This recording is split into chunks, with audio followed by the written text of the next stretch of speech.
Nè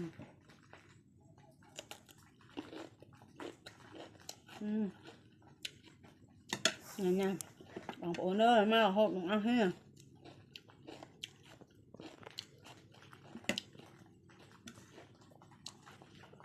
Trộn nhom hộp như này. Hộp cả hộp ăn. Đây là ba này là hộp như vậy bằng nhanh. Hộp cả hộp chăng á. Bằng bài mà đón pi bảy chan đó nè. Bà hộp. Bà hộp đã ra. Chập hay hộp đây ơi. Này nè.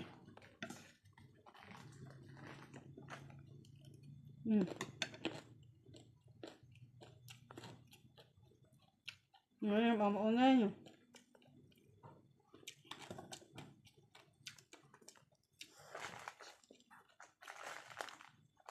Bà lên nó ta sợ đâm hơn em điện. Ta sợ đâm hơn em nên chia kimi rồi.